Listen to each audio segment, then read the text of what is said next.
प्रतिवर्ष की तरह दिगंबर जैन समुदाय के पर्युषण पर्व यानी दशलक्षण पर्व रविवार 8 सितंबर से शुरू हो चुके हैं। आत्मचिंतन का यह पर्व हर साल ही चातुर्मास के दौरान भाद्रपद मास में मनाया जाता है। इस दौरान निरंतर धर्म आराधना करने का प्रावधान है।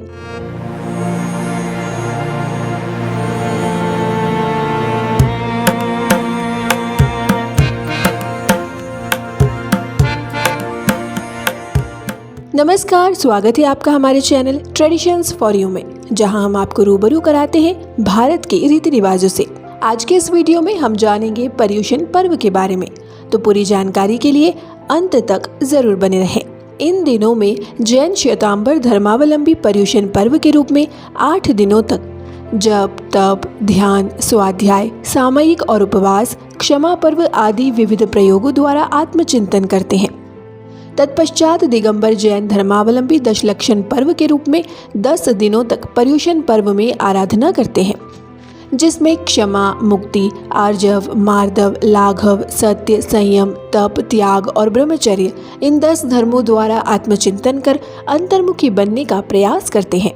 जैन धर्म संसार के सबसे पुराने मगर वैज्ञानिक सिद्धांतों पर खड़े धर्मों में से एक है। इसकी अद्भुत पद्धतियों ने मनुष्य को दैहिक और तात्विक रूप से मांझकर उसे मुक्ति की मंजिल तक पहुंचाने का रास्ता रोशन किया है। अनेक पर्व त्योहारों से सजी इसकी सांस्कृतिक विरासत में शायद सबसे महत्वपूर्ण और रेखांकित करने जैसा सालाना अवसर है पर्युषण का। इसे आत्मशुद्धि का महापर्व भी कहा जाता है। पर्युषण का शाब्दिक अर्थ है सभी तरफ बसना। परि का मतलब है बिंदु के और पास की परिधि। बिंदु है आत्म और बसना है रमना। 10 दिनों तक खुद ही में खोए रहकर खुद को खोजना कोई मामूली बात नहीं है। आज की दौड़भाग भरी जिंदगी में जहां इंसान को 4 पल की फुर्सत अपने घर परिवार के लिए नहीं है, वहां खुद के निकट पहुंचने के लिए तो पल 2 पल भी मिलना मुश्किल है। इस मुश्किल को आसान और मुमकिन बनाने के लिए जब यह पर्व आता है, तब समूचा वातावरण ही तपोमय हो जाता है। पर्युषण के दिनों में जैन धर्म के मौलिक तत्वों से लाभ उठाने का मौका मिलता है। यह प्राणी मात्र पर दया का संदेश भी देता है। साधार्मिक भक्ति यानी साथ साथ धर्म में रत लोगों के प्रति आस्था और अनुराग। तेले,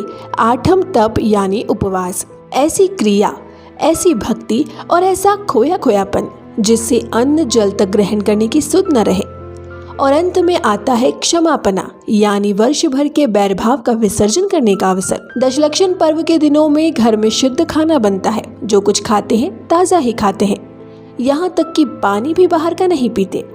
कई घरों में व्रत तो नहीं करते, लेकिन सारे नियम कायदे मानते हैं। मंदिर जाते हैं, सुबह पूजा पाठ, आरती, प्रवचन सुनना, शास्त्र वाचन, धार्मिक कार्यक्रम आदि सब करते हैं। इन दिनों में प्रवचन सुनना सबसे अच्छा माना गया है, जिससे हमारे मन में अच्छे विचारों का संचार होता है और हम बुराइयों से दूर रहते हैं। अतः हमें ध्यान रखना चाहिए कि इन 10 दिनों में हमारा मन धर्म की ओर लगा रहे, ताकि प्रायश्चित और प्रार्थना की आंच में हमारे विकार भस्म हो और हमारी आत्मा अपने असल रूप को पाकर खिल उठे। अब जानते हैं क्या है ये दशलक्षण के 10 पर्व। सबसे पहले है क्षमा, सहनशीलता, क्रोध को पैदा न होने देना। क्रोध पैदा हो ही जाए तो अपने विवेक से, नम्रता से उसे विफल कर देना। अपने भीतर क्रोध का कारण ढूंढना, क्रोध से होने वाले अनर्थों को सोचना, दूसरों की बेसमझी का ख्याल न करना, क्षमा के गुणों का चिंतन करना। अगला है मार्दव, चित्त में मृदुता और व्यवहार में नम्रता होना।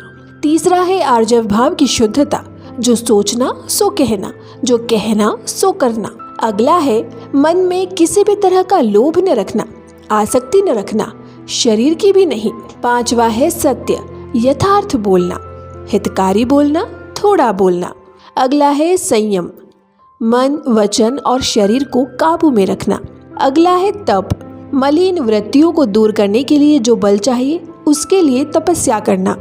अगला है त्याग, पात्र को ज्ञान, अभय, आहार, औषधि आदि सदस्तु देना।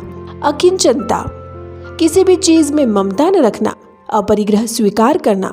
और अंतिम है ब्रह्मचर्य, सद्गुणों का अभ्यास करना और अपने को पवित्र रखना। तो ये थे दशलक्षण के 10 पर्व। आपको ये जानकारी कैसी लगी हमें कमेंट में जरूर बताएं। वीडियो पसंद आए तो इसे लाइक और शेयर करें, साथ ही चैनल को सब्सक्राइब करना ना भूलें। ऐसे ही और वीडियोस के लिए बने रहिए ट्रेडिशंस फॉर यू के साथ। मिलते हैं आपसे एक और नई वीडियो में, तब तक के लिए धन्यवाद।